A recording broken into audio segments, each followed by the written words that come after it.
Hello, everyone, and welcome to the Stars Align, the show where we talk about the stars with the stars. What a blessing. Today, I am joined with the one and only Rick Levine, astrologer, futurist extraordinaire, one of my most favorite people that I've, really connected with lately. What an introduction, and thank you, but I have to correct you. It's the two and only because I have Gemini rising. And we're like, so when we're filming this, we're so immersed in Gemini season. I use that as an excuse for making a rookie mistake, literally going the wrong way on the 90 and then having to circle back and like being 30 minutes late because of that. I've driven the 90 probably 8,000 times in my life being from here. But what happened was I was over-reliant on technology. The same reason why I couldn't find you here initially. I was over-reliant on technology. So there's a great Gemini line that came from an old Fire Sign Theater album. They were a comedy group that came out of the Harvard theater group. And it's, how can you be two places at once when you're nowhere at all? Yeah. The great Gemini line. And that's what it feels like during Gemini season. Well, we have obviously just the new moon. Right. And then we have a combination of, Jupiter now in Gemini. Right. And we have a 5-planet Mercury stellium and Venus on the new moon. Yeah, it's pretty powerful. It's the most Gemini energy we've had in many years. And on top of that Gemini energy is trining Pluto in Aquarius. Yes. And so we're getting actually the first trine between Jupiter and Pluto in Pluto in Aquarius after the Jupiter-Uranus Conjunction. Right. Which is the first time there was a Jupiter-Uranus conjunction with Pluto in Aquarius, because really it's Jupiter magnifying the Aquarian energy with Pluto in Aquarius as modern sign Aquarius. And the last time that happened was in June of 1789. Wow. 3 weeks before the storming of the Bastille. Really? And it was during the first session of the American Congress. It was that first session of the American Congress that ratified the U.S. Constitution and create the legal system that's the modern American judicial system. And all of that, of course, when the Bastille was stormed, that was a turning point because no one thought that a group of individuals could ever overpower a monarchy. Right. And we're kind of at that same point in that whole, process of revisitation of, colonialism and patriarchal whatever. I mean, that whole story. There's so many like really crucial transits happening that have to do with kind of the birth of the United States itself, right? The United States' Pluto return, which we're still very strongly on. Jupiter being in Gemini. Jupiter was in Gemini towards the end of World War II as well, right? And now we're seeing potentially World War III heat up, let's hope not. There are some people saying that we're already in it. Actually, I've been saying that. I do believe history will look back, and I think that the Russia-Ukraine war was the beginning of it, and then Israel-Hamas, Israel-Hezbollah, Iran. And look, I don't want this to happen. It's just kind of my intuition. Yeah. But anyways, we are here. What a scene. We are on the Hudson River, right? Henry Hudson. Right. A Brit who was sailing for the Dutch. Right. But he had good coffee, right? Hudson coffee. That's a very East Coast thing, right? Well, and we are still here. We are south of the northernmost navigable part of the Hudson River. Okay. Because this actually, seagoing vessels could reach all the way up to about Albany. Okay. The Hudson continues up north of Albany, but that's the point at which the Hudson River becomes no longer navigable. Okay. And so this was like, in fact, this town of Hudson was slated to be the capital of New York State. Really? It was like a growing, viable town because it was an inland seaport.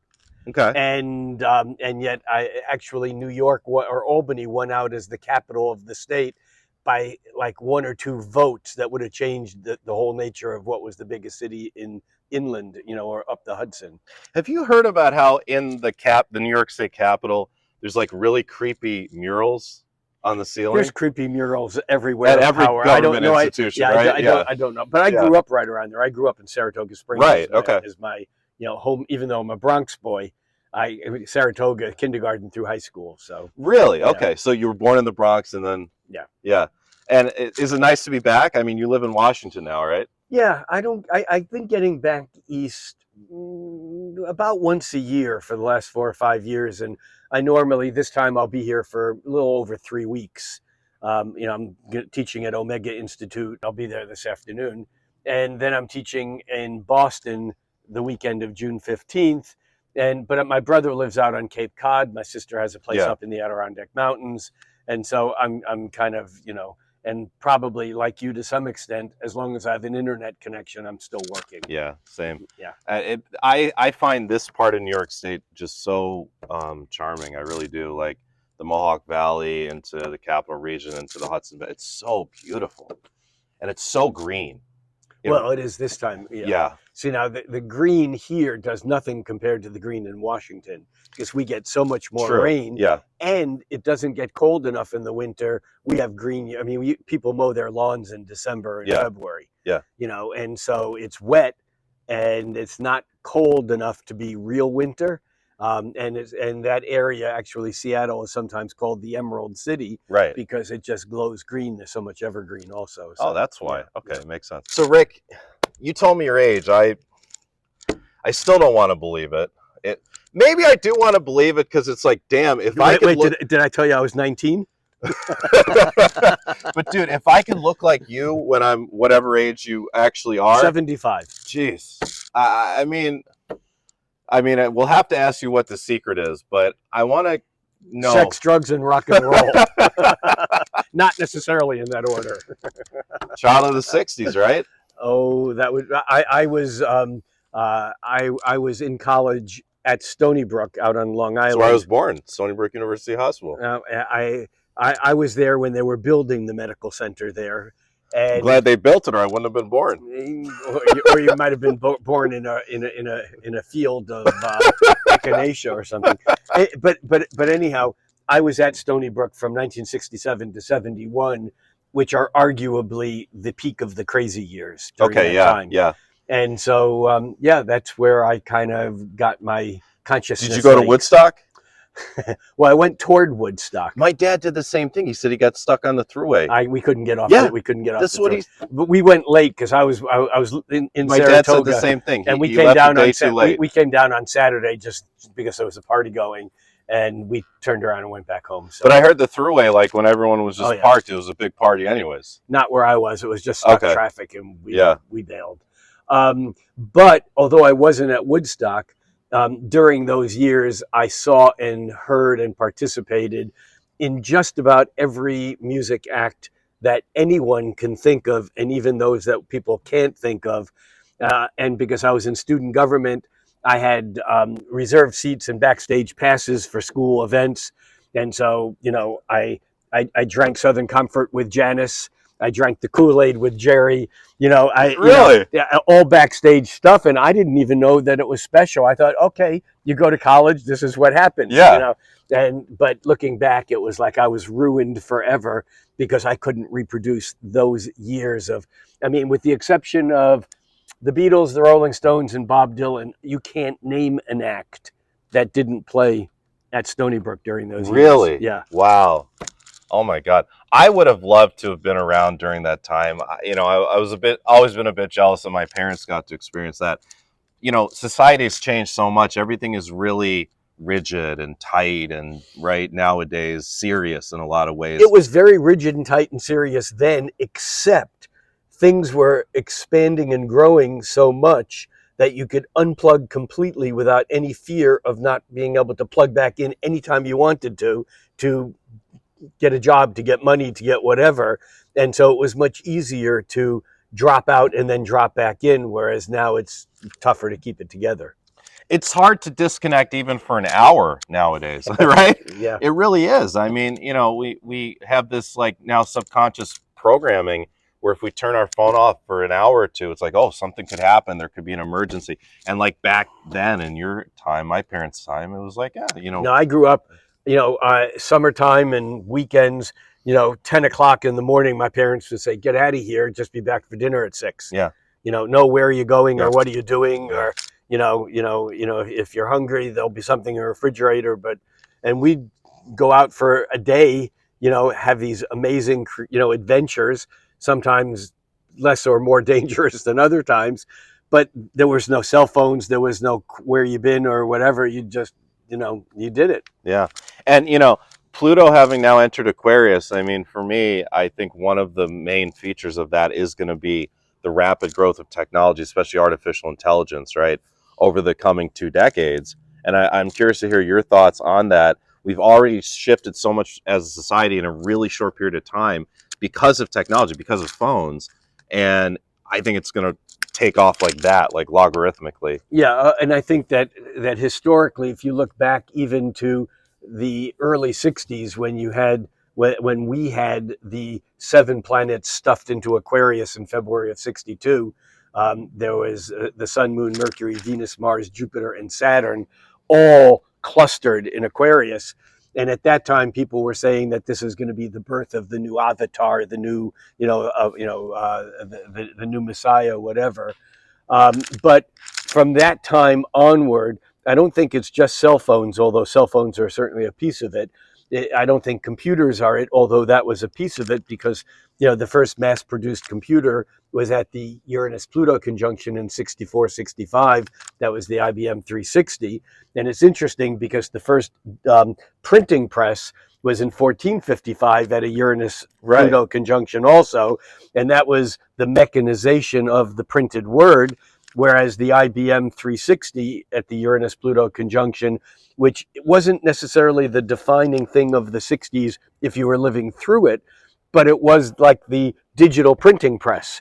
And just like Gutenberg thought that the Bible would be the only thing that would ever be worth printing, IBM thought that the only thing that would ever be worth digitally printing was the authoritative control of business or government, without any idea that after actually at the Uranus-Neptune conjunction in 1479, that was the printing of Plato's Republic, which Marsilio Ficino, the astrologer, translated. And that was the Gutenberg printing press made it from Germany to Vienna. And at that point, when that and the Corpus Hermetica were both printed, it was like the Vatican lost its authority. The Bible wasn't the only thing that was printed. Things were being printed and mass produced, and that was the seed for the Protestant Reformation. Now, bring that up to the 1960s. You had the digital printing press, the IBM 360. It was only a limited product for big business and government. And then by the Uranus-Neptune conjunction, Neptune dispersed it, and you had the origins of the internet and the IBM PC, which was the first of the mass-produced, individual computers. And as that networking began to happen, in many ways, it was the beginning of the loss of nation state and or government control, even though those battle lines are still formed and in play, just like they were in the 1400s for another 100 years or so. So we're not there yet, but we're definitely at a point where this is a time of change that's way larger than we can imagine. It's like if you were living at the time of the American Revolution or the French Revolution, you might have known that these are extraordinary times and we're doing something that's big and important, but you wouldn't have known how big and how important it was over the next centuries. Wow. Do you see life looking significantly different 10 years from now, or no? Well, first of all, I see life significantly different 10 years ago and 10 years before that and 30 years before that. And so the answer is obviously of course, yes. like culturally, technologically. But what you talked about, the hyperbolic, what is it, an asymptote where Yes. where it goes up like that? Yes. Buckminster Fuller, who I believe historically will outshine Albert Einstein as the greatest mind of the 20th century. But Buckminster Fuller talked about the changes from when he was born in the, I think, 1880s or 1890s. Can't recall his exact date. But he grew up in a world without residential electricity, and he just tracks the average speed. That when the when the gasoline engine began to power automobiles, there were people who were saying these things go 30, 35 miles an hour. That'll kill humans. And now we travel at faster than the speed of sound without even thinking about it. Yeah. And for that matter, one could say that we actually travel at the speed of light, because if anyone who sat in a Zoom room ever, then we go, are we all here? I'm the one that goes, I have a question. Where's here? Because we actually have already, although we don't think of it that way, we actually do spatial relocation or bilocation, that we can be here and in Australia and in London, and in South America all at the same time, and we're all here. True. So yes, I think it's going to, and I think to really understand what's coming up, not just with Pluto in Aquarius, but the looming age shift, which is probably 100 years off or so. That's another. You think discussion. It's 100 years? Yeah, we'll come back to that in a moment. But with all that, I think that there's three acronyms. So the three acronyms are AI, which actually really should be ASI. We'll come back to that in a second. AI, ET, and EIEIO. Okay. And the AI is obviously artificial intelligence, but the real thing that's happening, and this will become a buzzword in 6 months or 3 years, it will not be about artificial intelligence. It'll be artificial superintelligence. It's a word that's already being used. What's the difference? Well, the difference is artificial intelligence is ChatGPT. Okay. Artificial superintelligence is the consciousness that is kind of in the process of self-manifesting, that will be a consciousness unto its own, with or without us. And that's the scary part. Well, it is for us right now. Because then we have to think about, giving up control of being able to. We have to think about the illusion of ever having had control. Over but that's this AI, that's a right. separate issue. But so it's AI or ASI, ET, which is obviously just a buzzword for consciousness that's disincarnate and or other times, other places, other dimensions, other timescapes. And so ET is going to be an important part of this transition that is coming in way faster on that same hyperbolic curve that we can't imagine where it's going to be in 3 years or 10 years. Can't imagine. Yeah. And then the third thing, the EIEIO, although I do have a longer story on that, you can just think of all the different animals on Old MacDonald's farm.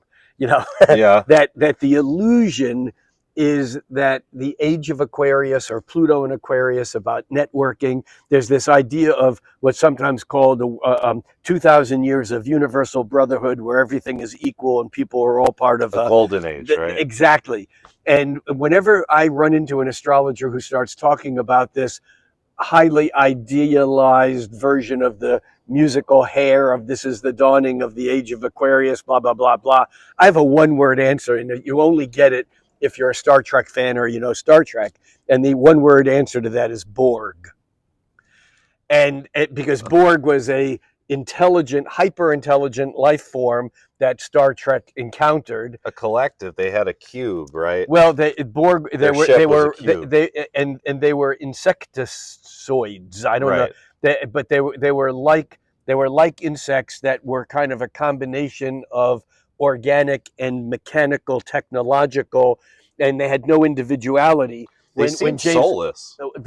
Exactly. And James Kirk would say, when they first met him, he would say, "Who are you?" And this individual Borg would say, "We are Borg." And you go, "Well, who are you?" You go, "We are Borg." Right. And you shall be assimilated. The hive mind. You exactly. And it was, "We are Borg, and you shall be assimilated." Resistance is futile. That was the line. Resistance is futile. And so whenever anyone starts talking about the idealized age of Aquarius, I go, Borg. Think of a termite colony. And here is the importance of the axis of Aquarius Leo, because every sign has an opposite. And the important thing in the age of Aquarius, or even 20 years of Pluto in Aquarius with ET or AI, is the idea of maintaining Old MacDonald's farm. That all the animals and all the species got along and they were all part of one collective, but they were all different. I'm still a little confused about the Borg part. Like, I understand the metaphor, but are you saying that? I'm saying that's the shadow side of Aquarius, where we lose our Oh, I get it. individuality, I get it. and we're all bees in a beehive, and there is no I or you. We are all part of the But- collective in the network, because in Aquarius it is the hierarchy, no hierarchy. It's the network that is the what's the saying, that the nodes create the Right. network. Okay, Aquarius, I completely understand what you're saying astrologically.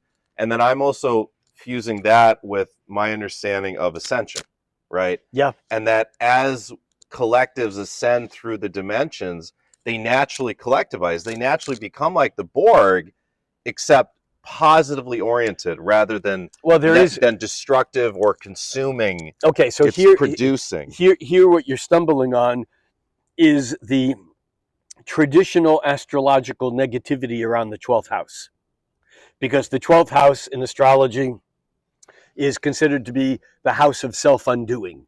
It's bad endings, it's enemies that get you in the end, it's jails and mental institutions and hospitals and things that just have endings that are not good. It's also the dream world. Well, hold on, right. that's more modern. The traditional aspect of the 12th house, you go back and you read stuff from 1,000 years ago or older. It was all kind of negative. It was the 12th house, the 8th house, even the 6th house. They were bummers. That's shifted over time, and I'll tell you why. Because at least this is my sense, and that is, if the 12th house is the house of self-undoing, I would posit that those people who are born, let's say mid-20th century, or even earlier for some people, but more and more and more people have lived a life, rather than being narrowed down a path of authoritative God, have gone down a path of what I'm going to call self-undoing, ego dissolution, of moving past the illusion of the I and trying to find that connection with the larger, let's call it spiritual rather than religious.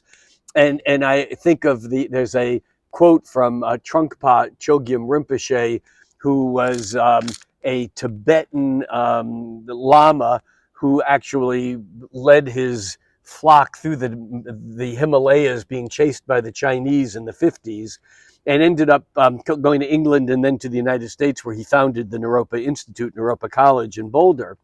Kind of like a mixed character, kind of what they call a crazy wisdom master, who wasn't always, let's say he wasn't always as spiritually oriented as one would want a spiritual teacher to be, but he was brilliant, and he wrote, "Enlightenment is the ego's greatest disappointment."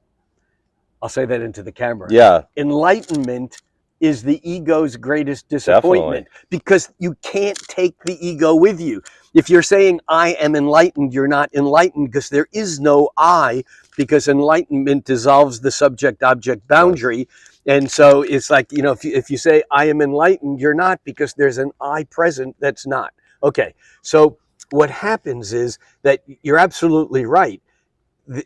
In order to be ascended or spiritually at one with a greater sense of power or connection, than the illusion of otherness begins to dissolve. Exactly. And we begin to act as the whole, like the Borg, rather than the self, which is the only way we heal the world. Because right now we're still in a place where everyone is just running around doing what the fuck they want to serve the self. But here's the problem, and that is that, and this is why in so many spiritual traditions, that even when we are disincarnate in the bardo states, as the Tibetans call it, but the states between death and rebirth, why we recycle into physicality is that without physicality, I don't want to say it's boring, but there's nothing to hold on to. There's nothing that has substance. And so from that standpoint, it's not just about a one-way street of becoming ascended or enlightened.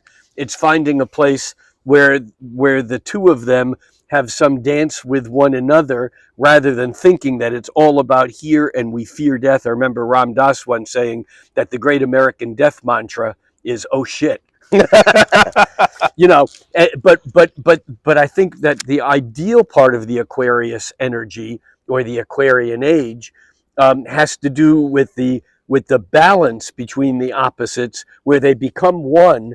But as one, even the symbol of Aquarius is the bifurcated wave, is the two waves that represent the two sides of the coin, whether it's physical and metaphysical, male and female, good and evil, light and dark, life and death. It doesn't matter what you call them. The integration where of they the two actually sides. are integrated, but they are still separate, even in their integration. It's what the Hindus call qualified non-duality. And that's the aspect of Aquarius that, because you look at people that are Aquarian suns or Aquarian Venuses, they're very eccentric, they're very, individualized in the way they dress and express themselves. They're unique, right?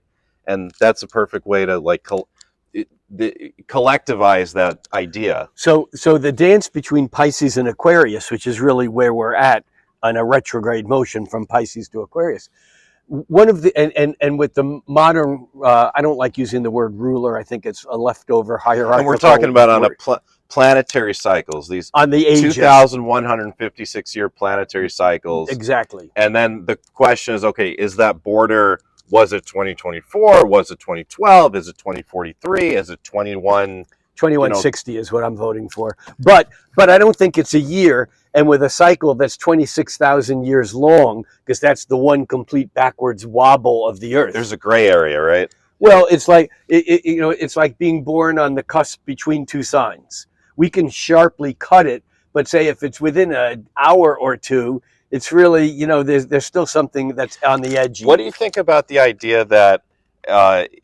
you actually get an exaltation the closer you get to that doorway between signs, rather than a shading? That's what I found. A lot of astrologers think that way, but a lot think the other way. Yeah, I actually, it's one of the age-old arguments in astrology, isn't it? Yeah, actually, I think it's a newer argument.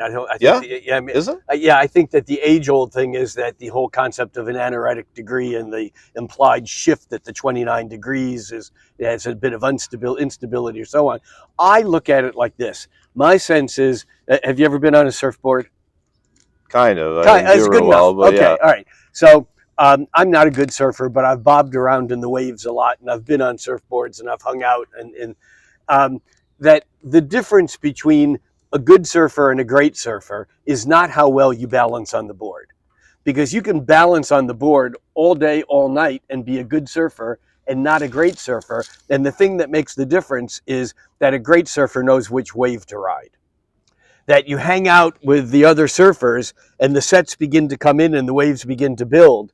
And if you wait for the big wave and then it doesn't come and everyone else took the other wave, you've basically lost your chance to ride until the next set comes in. On the other hand, if a wave comes in, it looks really good and you take it and you realize, geez, look at all those people that didn't, and then the next wave comes in, this most amazing wave ever, you fucked up. You've missed your opportunity. So my sense is that the prenatal fetus is like a surfer that's surfing invisible electromagnetic waves. And that there's something resonant in the DNA structures that are vibratory from both parents, from the ancestral lineage, that's humming. And the fetus is waiting for a wave that's sympathetic enough. It's not like you sign a contract. And that's when you get the birth time. And that's when you get the birth time. Now, the problem is that sometimes, just because of the situations, it's like the physical stuff is happening and something needs to happen. And I have this with my daughter who has a 0 degrees Aries moon. And I thought, I'm going to have a Pisces moon kid. How many minutes was she away? Like time minutes away from? Well, it's a more complicated story. She was about an hour. She was born about an hour after the moon moved from Pisces into Aries. So enough into Aries. But she was also born within about 5 minutes of Earth time of Venus making an exact conjunction with Uranus. In other words, there was something about her energy tied to her parents' energy that basically said, I'm waiting. Shit, I can't, I gotta go. I can't go. I know I'm going to hold. Boom. And she came out like that. Now, someone else, on the other hand, who is born with a 28 degrees of any sign rising, it's like, I'm holding out for that 0 degrees of whatever. I got to go now. It's like There's that sense of urgency. I would see that as the soul's plan. I would too. I do think too. It's both. I see that as the soul's plan, but I see it also as the consciousness of the soul that we lose once we're here, that the soul needs to take a moment in that is mostly resonant with its plan. But there's no way that I sometimes look at people say, oh, that's part of my soul's life contract. Soul's life contracts are written in the same form that insurance contracts or the Talmud in the Hebraic tradition, where you got the Old Testament, which is big print, and then you got commentaries on it, which is smaller print, and then you got commentaries on the commentaries. And this is like an insurance contract that says when you finally get sick, it says your insurance covers it, except if it's on a Thursday afternoon at 2:00. And you were saying, you go, oh, I was born at 2:30, but then in tinier prints it says, oh no, at 2:30 you're fucked. In other words, there's that the soul makes these contracts, but it does it on the larger rhythms and the finer tuned things. We don't cover everything. We don't sign up for everything. No, we definitely don't cover everything. My understanding, from what my research, is that it depends on the individual. That some individuals, your soul has really intricately planned everything out, and for others, you're left with a lot more free will variance. I agree with that, but I would also suggest that some souls who come in with everything planned out find somewhere along the line that if they actually, for their personal growth, that if they let go of some of those things that were finally planned out, that they actually end up having a greater trajectory. And I think that there's always a dance between this, what we call fate and free will. Free will and destiny, yeah. That it's a dance. It's not, to me, it's the same. And I have a long lecture on this. There's actually one that I did in Kolkata that's online somewhere. It's basically that the quantum physics concept of the particle wave duality, Einstein got a Nobel Prize for showing that light is a photon, it's a particle, and yet we can show that as it travels like a wave. So my big question to astrologers is, okay, look, the moon is full. Is it a particle or a wave? Well, it's a particle. It's at 13 degrees of Virgo, and it's obvious. Saturn's a particle. It's at 12. These are objects that we can observe through telescopes and we can map out. Exactly. However, when we're not looking at them, they're no longer particles. They're actually, the moon is a 13 cycle per year wave. Saturn is a 3 cycles per century wave. So that's the observer phenomenon. Exactly. And so what does this have to do with fate and free will? It's very, very simple. And I will take full credit for this. And it's also very brilliant. And I'm not saying that because I'm brilliant. Well, you are. No, it's someone told me this somehow that came through. I don't know. But I do know this, that particle is to wave as fate is to free will. And what that means is Heisenberg... Yeah, hold on one second. Heisenberg was awarded the Nobel Prize for what's now called the Heisenberg uncertainty principle, Werner Heisenberg. And what Heisenberg showed mathematically is that at any given moment, the more you know where a subatomic event is, like an electron, the less you know about where it's going. And at any given moment, the more you know about its momentum, its trajectory, where it's going, its waveness, the less you know about where it is in any moment. You can't know both at once. We have a brain that is bicameral, 2 chambers. The right hand connected to the left brain does sequential particle processing. That's the linear, rational, male, yang, whatever. Right. The other side of the brain, the left hand, the right brain, basically does processing that's more imaginative, more simultaneous, more emotional. But you can't have both at once. It's the corpus callosum that connects the 2 pieces. First of all, it's my contention that astrology is the corpus callosum, connecting the particle wave, which is the fate and free will, because as a particle becomes, when we look at a chart, traditional astrology is all about prediction of events. Those are particles. When Saturn conjuncts the moon, you get divorced. Particle, it's an event. And it's fated. But when you're looking at a chart from a humanistic or psychodynamic point of view, you're looking at it as a waveform that it says, well, what you do now actually can change the trajectory or alter it. This is why we do therapy. This is why we practice yoga. This is why we try to take not the course of life. That's right. We in a way, gravity, as I like to say, gravity is not just a good idea, it's the law. Yeah. But knowing that, there's ways in which we can develop parachutes that give us a longer time on our way to hitting the ground. Well, and there's, shamans in Africa and in India, gurus that have levitated. There's videos. Oh yeah, yeah. I like to look at. You know that levity is actually the opposite of gravity. Makes sense. Makes sense. And we could laugh ourselves into rising. Or you could go in one of those, like, they have those chambers, those zero gravity chambers where they train astronauts, right? Yeah. Or now, rich people can fly up into, the top of the stratosphere and experience zero gravity for 5 minutes, right? Yeah. I like to look at the natal chart, and I explain this to people.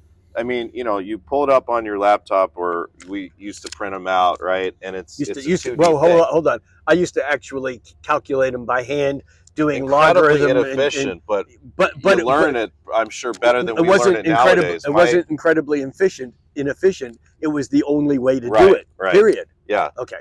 Yeah, and so it's a 2D thing. But in reality, the way I see it is the natal chart is like a third-dimensional hologram, a 3D hologram, where depending on your point of view and depending on your vibration, you're always interacting with your planets with the transiting planets in a different way. And you could think of it as like, every year we have a birthday, a solar return. So it's a new beginning, it's a new start. We can, for the next year, interact with our planets in a different way than we did. Well, I would take that a step further in two directions. First of all, it's not just the solar return. Of course, any return. It's every day. It's the ascendant return. It's the lunar return. So you're lunar, right? Yeah, it's the United States' Pluto return. It's your Saturn. All those are true.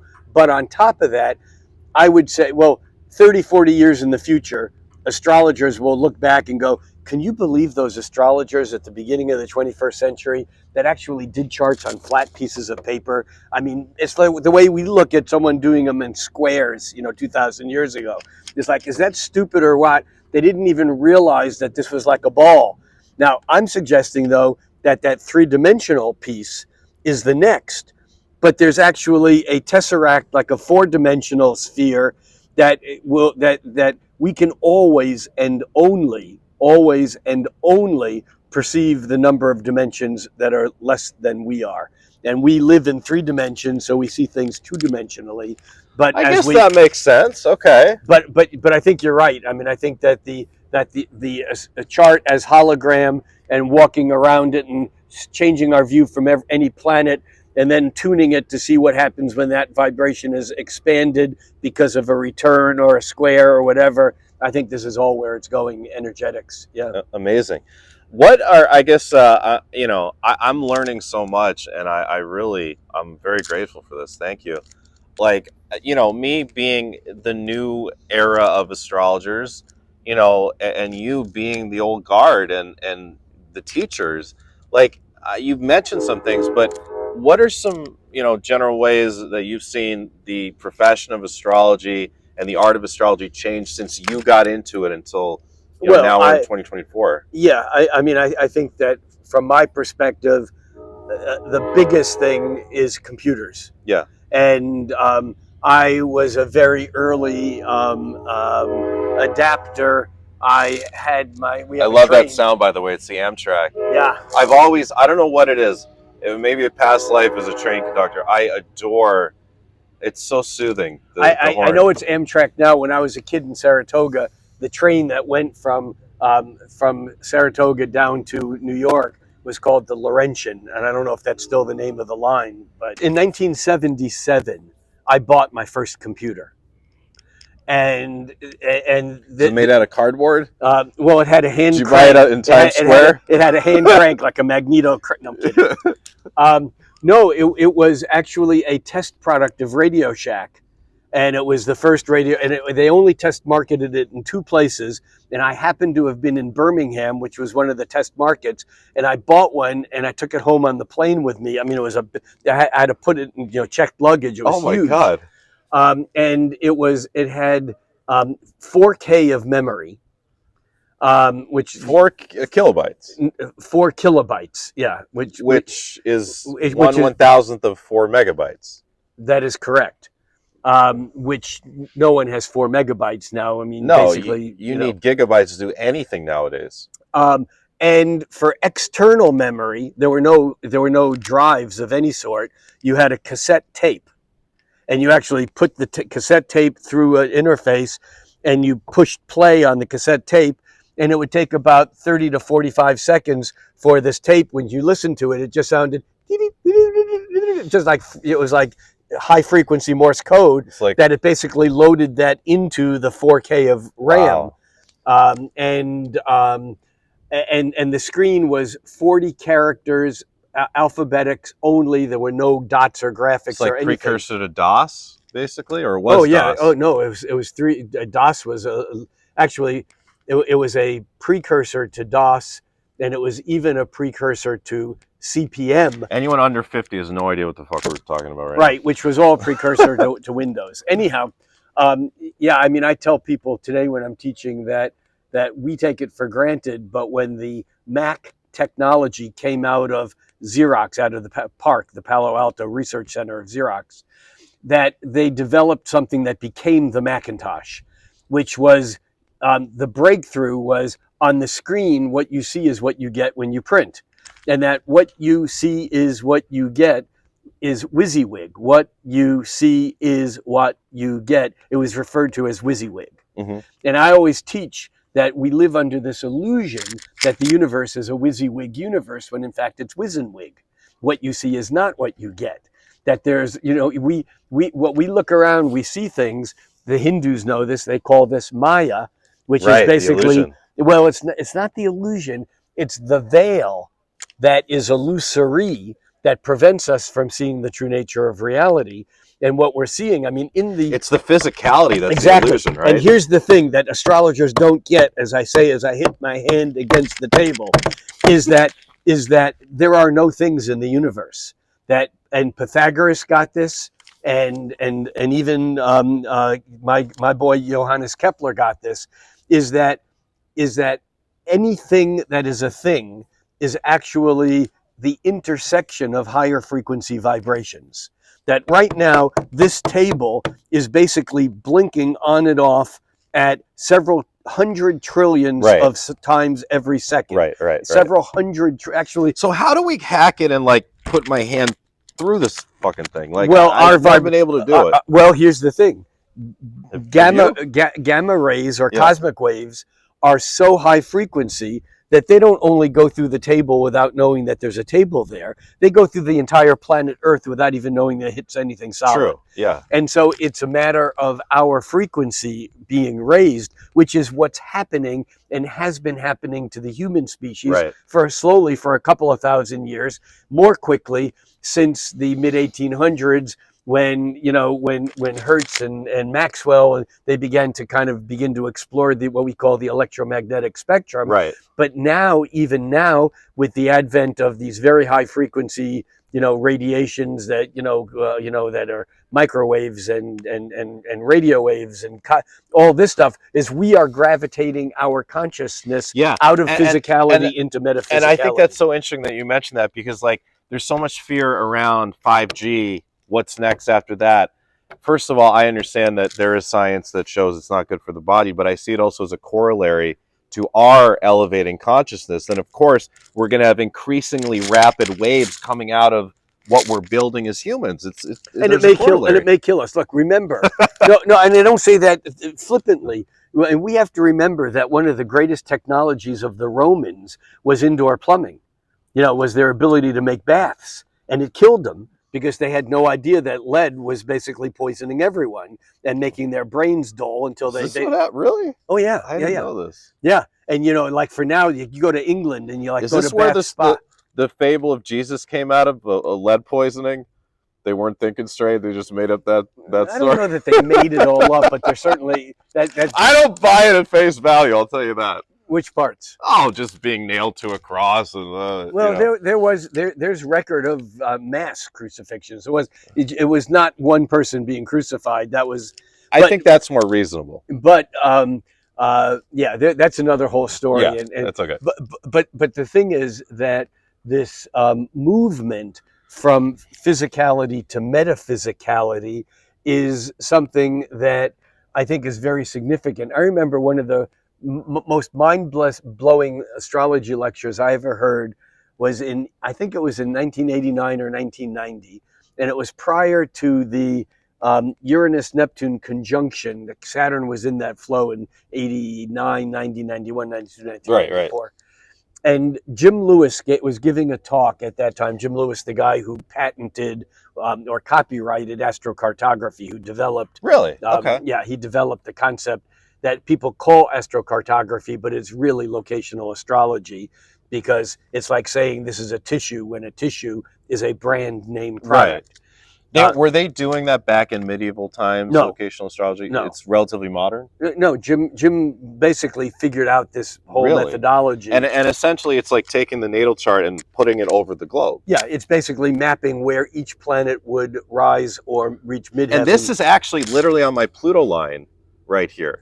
Yeah. So like it's great to have this sort of, and I'm Plutonian in nature, and I'll have you look at my chart briefly before we go. My sun is conjunct Pluto. Like, got it. Very closely. And being on the Pluto line, what that means is that if you were born at the moment you were born, and you were born here, that would mean that Pluto would have been either rising or on the midheaven here. So I would imagine that your Pluto natally is not too far from... No, I think it's only a degree or so from the sun. Exactly. Yeah. Yeah. So, so Jim Lewis gave this talk about a look at... I think he roughly did about 2,000 years of these repetitive conjunctions of Uranus to Neptune that happened every, I think it was 171 years. My math, I may not be recalling this right. But that every fourth time that conjunction occurred, Saturn was in the mix. And it was that every fourth time, every, what is it, 171 times 4, to like every 680 years, or whatever that turns out to be, that every fourth time when Saturn was in the mix, there was a change of the center of what civilization was. Like from, Rome to London to Washington, D.C., that those were all kind of these Uranus, Neptune with Saturn in the mix. And he was saying coming into... This again was in 89 or 90. I think he died in 91 or 92, maybe somewhere right in there. He was saying that this next alignment in 94, which was the Uranus-Neptune alignment with Saturn that was in the mix at that time, would be a change of location of power into the southern hemisphere, probably someplace in Brazil or Argentina. That was what he was saying. And I had dinner with him that night, and I said, I love your lecture. I think it was brilliant, but I actually think it's a bigger change than that. And I don't think the change is about where geographically the new power structure is going to be. I think the shift is basically about a shift of the new power structure going from physical to metaphysical.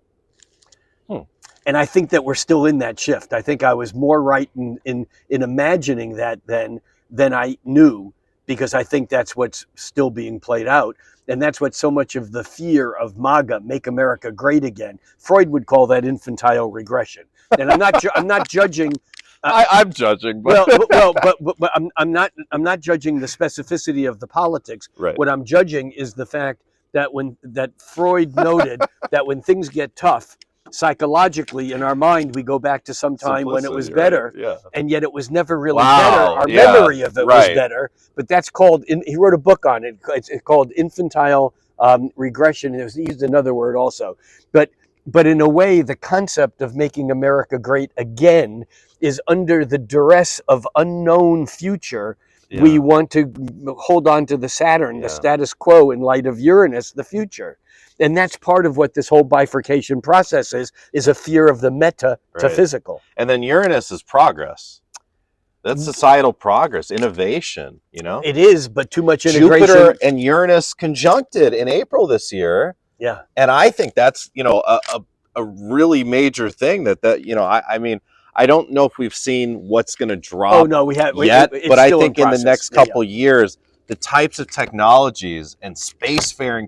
China just went to the moon again, for example, so and now they're going. So did we. Yeah, well, and the idea of maybe going to the moon with people, right? Going to Mars with people, I think comes as a product of Jupiter-Uranus. And why we haven't since we went there the first time. If we did. Yeah, but even with that, it's easy to forget that the televised landing on the moon on July 20th, 1969, whether we went to the moon or not, or maybe more correctly, we went to the moon and whether it was televised or not, Right, and and they whether it was, filmed it like to be safe.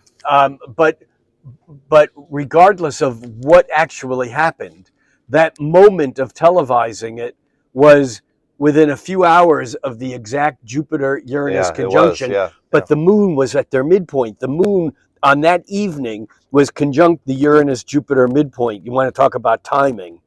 And we don't know what this one actually meant. I actually think, the fact that And what sign was that? Also in Taurus, or no, it was in was it? It was 19. Libra. It was I think it Libra. was Libra. Yeah. Well, air makes Yeah. sense, right?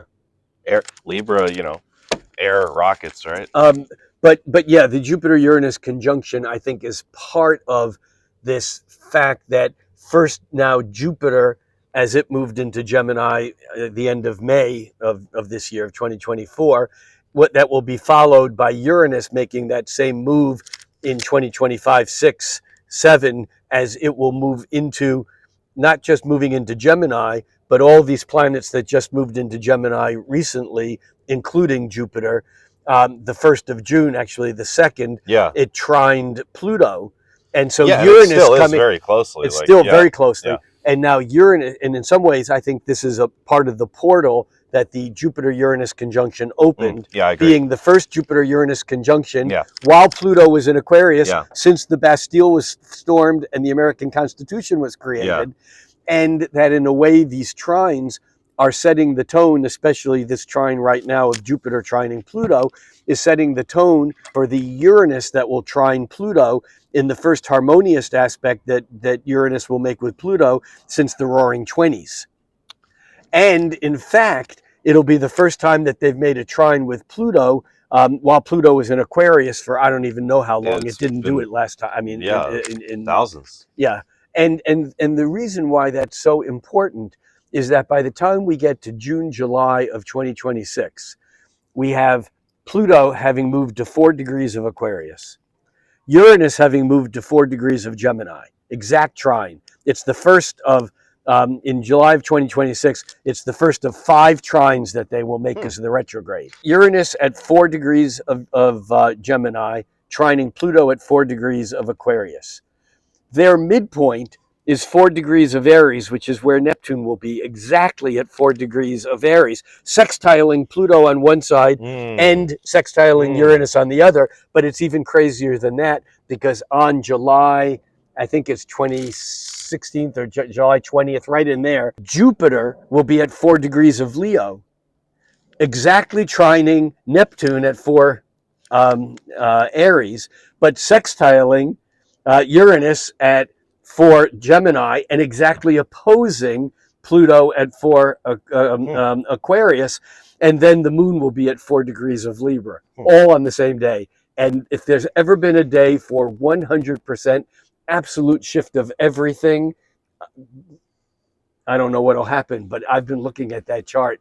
And if you haven't looked at it, it's worth pulling it up and putting it in everyone's mind. Yeah, because by then, I don't think anything will be able to be changed after that. I think what happens between now and then, and I don't mean even that date, that period of time, I think is going to set in stone, just like when you melt copper, which is malleable, and tin, which is malleable but brittle. When you melt them together, when they turn into bronze, which is not malleable. I think right now we are in a hyper malleable, unstable, bifurcated, everything is disrupted and no one really knows. And I think that by 2026, 27, it's going to be There is the theory that at certain points in time, and we could, categorize them as literal years, there's a literal timeline shift where, let's say, like you said, everything is unsettled and then a timeline solidifies. Yeah. And the idea, and this comes from my friend Todd Devine, the author of Expansion for Ascending Consciousness, is that it happens at major points where major historical events happen, and then you get a new timeline that is now solidified, and former timelines basically merge into that timeline. Yeah, and a physicist would call that the approaching of a train. Oh, I love it. Physicists would call that, would refer to that as popping the quantum wave function. In other words, you look at all these waves. We're back Yeah. to the particle wave or the free will fate, Right. and you have all this. What I can hear Deepak Chopra talking about the indeterminate field of quantum possibility. Mm-hmm. And at certain moments in time, by an observer of an event, the waves pop into a form. And that's fate. And that can happen on a collective level, right? Absolutely. And it does when we have major world events, right? Bucky Fuller, who's one of my main mentors, gurus, whatever, the last book he wrote before he died was a book called Utopia or Oblivion. And in it, he talks about how we don't realize the importance of the Japanese bombing or attack on Pearl Harbor, because the important event wasn't their attack. The important event was when Franklin D. Roosevelt went on radio, that at that moment, more people around the planet heard one voice at one moment in time than human consciousness had ever experienced as a singularity. Wow. It's an interesting way. And then he talks about how the assassination of JFK had that same kind of a thing in the Western world. I was alive then. I mean, I remember those 3 or 4 days, kind of like the bombing of the World Trade Tower or whatever happened there, but a different scenario, is that everything stopped. Schools were closed for 3 days. Everyone was glued to the television for 3 days. Everyone who is of my age, very similar to 9/11, but everyone of my age remembers watching live TV and seeing, the alleged assassinator being shot on TV, with the newscasters going, "What the fuck just happened?" When Jack Ruby shot Lee Harvey Oswald on TV, as it was. But here's the thing: very carefully crafted CIA shit, just like 9/11, in my humble opinion. I wouldn't argue with that. But the point of Bucky Fuller is that because of digital or electronic technology, we now have the ability where more and more human minds can synchronize in a given moment because of the internet. Which then it was just the radio. Then it was television. Right. It was still. But now it's shit like Neuralink. From I was Elon going to say Musk, right? is that we're not there yet, because we will look back. That's and the go, Borg. That right. So, but and there's a dark side of that. So now I get more of what you're saying. Actually, and so Fuller was saying that over the years and decades ahead, that we would see bigger swings of catastrophes and wonderful events that would swing like pendulums. Here, this happened, and everybody did this, and that was fantastic. Here, there was a hurricane, but the whole world came together, and that was a good thing. Then there was this, and that these swings would get larger and larger and larger until one would be large enough that would take it out, and that would be the end of it, and we would end with either utopia or oblivion.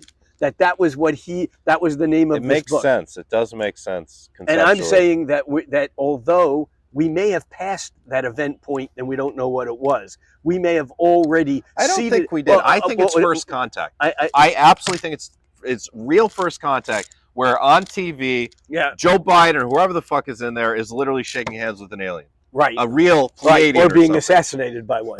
No, but like Mars attacks. but the point is that may be very much a part of the scenario. I would not argue with that.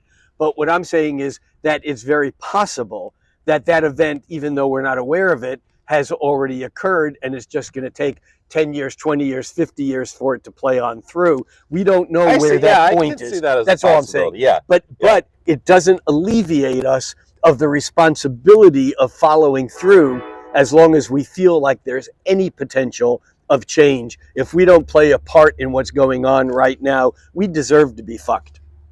I love it. Rick, we could talk for hours. This is just, I'm fascinated. We always do something cool on the Stars Align, and we have to do it because we're both astrologers. I feel like I'm facing you and not the camera. Hi, guys. No, it's been great. It's been a perfect balance, and the train has been saying hi. But I always like to look at the guest chart.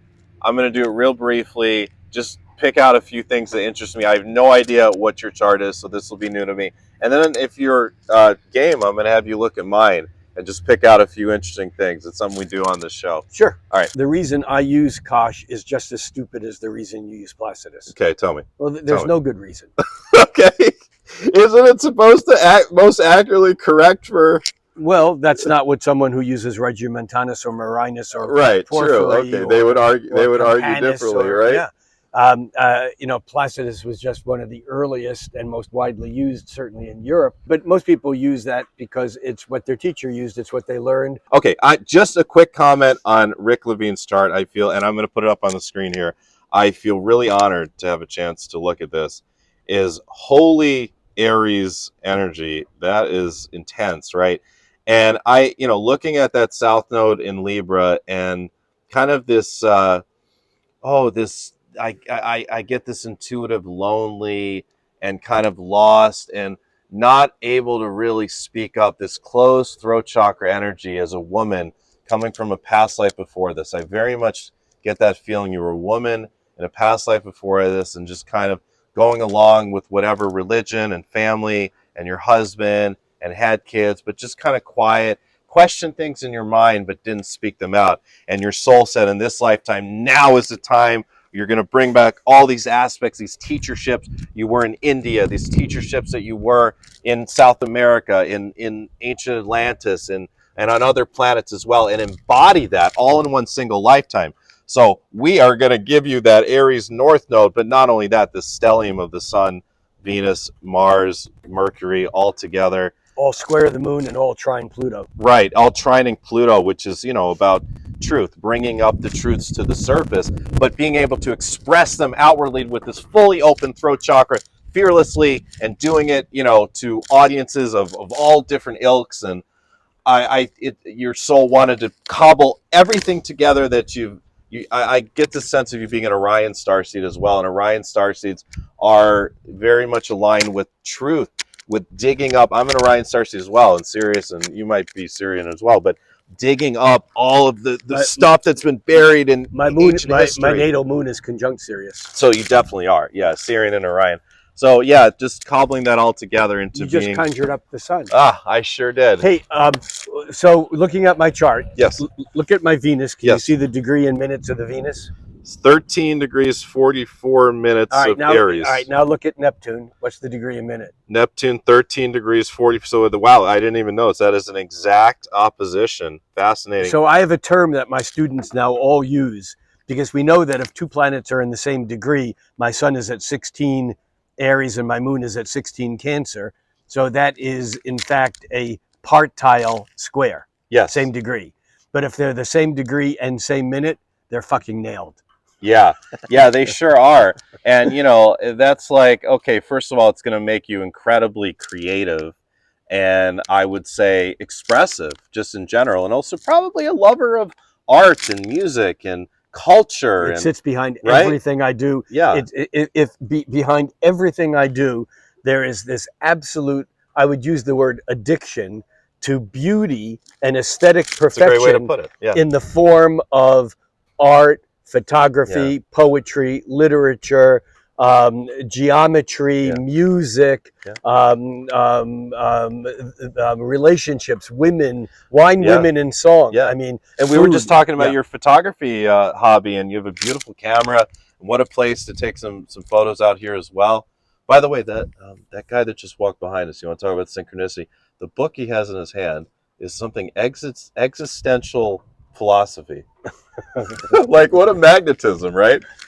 What you said about prior lifetime, I mean, in some ways, I with this, all those planets in Aries are all in the 11th house. I have a lot of friends. Yeah, but I'm and one again, of those... that loneliness in the and I think you, as a woman, you probably had your children to look after, and you probably had a small group of, but it was this kind of closed down life. That's just the vision that I get, and that's what I do with astrology. I'm an intuitive astrologer. I'm not like you guys, some of my colleagues that have like really study, and I'm not saying it's a good thing. I'm No, trying to we learn all it do. traditionally We all do more. what we do. But I literally, the term on my website on my business card is intuitive astrology, because that's exactly what I do. Yeah. I look at the chart and it opens up the portal. it opens up the right brain portal and the visions. Yeah, it's the other thing I was going to say is with that Venus Uranus so tight, 5th to the 11th house, is I'm as comfortable and as accepted as one of the girls in the girls' locker room hanging out talking. Dude, amazing. Yeah. Rick, Okay. Let me have you take a quick look at my chart. Sure. Okay. I always teach my students, okay, so you've learned how to play scales. John Coltrane could play, these are a few of my favorite things, on the saxophone in such an amazing way because he played every scale in every which way. You got to learn your scales. So you need to learn your techniques and your what planets and signs and houses and aspects and all that mean. But I train my students that when they look at a chart, drop every technique you've ever learned. And you look at a chart, and what's the first thing that jumps out at you? It doesn't matter whether it's the most important thing or it's right, but That's what I do. It's that first shot, best shot. Yeah, It's an intuitive thing. Yeah. And the first thing that I noticed when I look at your chart is the strength and the power of Chiron, because it is, although Mark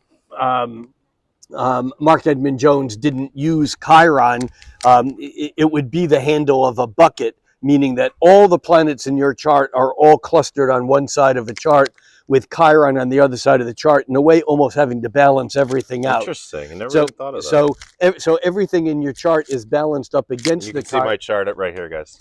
right there. And Chiron in your chart is actually also conjoined with the moon's apogee, black moon Lilith.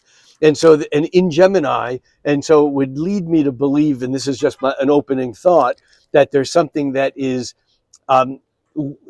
what's the word I'm looking for? Verbal, connective, radical in what it is that you teach or bring to other people. I would say so. And I'd say I'm pretty fucking honest with how I teach and what I say. Now, the interesting thing is that Chiron is squared by your moon in Virgo, which in a way to me sets up an internal dynamic that I call the dynamic between AM and FM radio. In other words, Virgo is FM radio. It's exact. It's 103.7. Yeah. It's a stereo signal on a very narrow channel, great reception. Yeah. But if it's not on that exact line, you don't know about it. It's just that. Meanwhile, the Gemini part of it is AM radio. It's noisy. It's staticky. You change stations. You yell back at the guy who's an idiot or whatever. Yeah. And so in a way, this mercurial thing of having these two voices, this one very exacting what's useful, what's accurate, and the other which is like an information slut. I don't care if it's accurate. I don't even care if it's true. I want to know about it. Dude, I am a library, an encyclopedia. People tell me that. I know about everything. So what's interesting is though that Chiron is so closely trine and sextile your nodal axis. So it connects that Chiron to who you are, what you've been, where you're going. Healer, like it's what I'm embodying in this life. Okay, but I always remind people that Chiron's last name is not the wounded healer. Chiron, the original mentor. Oh, true. Because Chiron taught Asclepius and Hercules. I mean, yes, there was a healing modality. That's right. He was a teacher. But he was a teacher. Right. And so we get hung up in the wounded part. Yeah, not that it's not important. No, you're right, though. But in a way, it tells me that this piece of you that is a teacher is absolutely tied to what it is you're doing here, even though you're here with the light of Pluto coming through your Scorpio sun. Yeah. I mean, and that in itself is like, I always say that being loved by Scorpio, and that's Scorpio sun, Pluto energy, any Scorpio plutonic energy. Yeah. Being loved by a Scorpio is the singular most magnetic. Let me do this. You hear that, ladies? Wait a minute. Hold on. It gets better and worse. I'm gonna cut this and then post it as its own video right here. Being loved by a Scorpio, being loved by a Scorpio is the singular, most magnificent thing in the cosmos. Yeah, and where's my Until- Venus? until Where's the- my Venus? Until the part where they kill you. Oh God. Now I'm done. Okay. Oh man, I didn't see Well, that one coming. Well, but it's not just the Pluto Sun; it's Pluto Sun Ceres, which is really the intensity and the power and the passion with which you care for Yeah. that which you want to nurture. Like I am Pluto, man. You can see it, right? I'm Pluto, and I'm on my Pluto line. So what a great day, time, to have this conversation. Yeah, and but to you have look this at my chart. but you have this undying power of having the vision of that mountain in the distance. Yeah. Saying, I don't care if I ever reach the top of that mountain, but I got to keep heading in that direction because Absolutely. that's what my life is, and that's the Saturn and Sagittarius. Yeah. That I'm a visionary. I'm always working towards something, and I'm obsessive. I'm very obsessive in my life goals and my work. So yeah, I would actually be interested in what was going on for you back in, I don't know, like I may be off here a year or two, but somewhere when Saturn was moving through Scorpio in maybe 2016-ish, maybe give or take a year or two. Yeah. In that period of time. That's when Matthew John was born. Okay, because not only That's when was that I became who I am. no, now. I got it.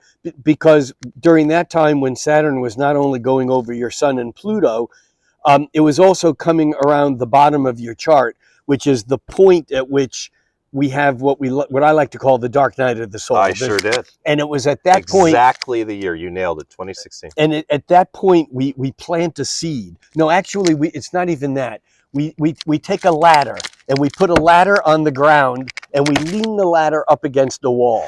And for the next 14 years, we climb that ladder. We may slip down 2 or 3 rungs. We may have to change to another ladder, but it's on the same point, leaning on the same building. And you're about halfway through that venture upward, with Saturn now having moved into Pisces. It's like over the last year, as Saturn came up through over the horizon, over the last year and a half or two, Saturn has come up over the horizon. You're not doing anything different than you've been doing. But I'm actually being seen now. Thank you. We stop saying what I want to say. But it's like when transiting Saturn moves through houses 4, 5, 6, and as it goes over our descendant, it's like for the first time we're climbing the same ladder, but our heads above water, and people begin to see us. And I'm probably about to re-enter into, the concept of partnership, which has been a while for me especially because of this as well. And with Uranus and the Uranus Jupiter on your descendant, that's certainly an opening portal there to the I feel it, and it makes total sense. That's my nickel. Dude, unbelievable. Shot. Thank you. That was just incredible. Can I go home now? Or yes. Go to Omega? Yes, you can. Right. Yes. Rick, what do you have coming up to promote? I have a lot of, I'm going to be in Boston on the weekend of June 15th at the NCGR. You can find that online. I'm going to be at the British AA conference in late August, and that's always a good conference. OPA in October in Park City, Utah. There's a few slots on my track. That's a very powerful conference because there's 1 day of plenary sessions. I'll be doing a talk then. But then the 3 days of the conference, you spend most of the day in a group of 9 people or less with one teacher for 3 days. Awesome. And I still have, I think, 3 slots open. That when that'll fill, so that'll be done on November 23rd or 4th through December 23rd through December 4th. I'll be back again at this Ayurvedic healing spa in the south end of Goa. A 3-minute walk to an amazing beach in the south of Goa, India. It's a 12-day initiation into astrology. There'll be beginners and there'll be practicing professionals in the group. I've done this before. This is an amazing place. It's so cool that last time I was there last year, I stayed for an extra month just to stay in this place. Awesome. And awesome. So it also has room. It'll fill up. It's limited to 30 people. Everything on your website? Yeah, RickLevineAstrologer.com. RickLevineAstrologer.com. And I'll have the links to Rick's Instagram, Facebook, anything else in the description box. Good. So, Rick, amazing.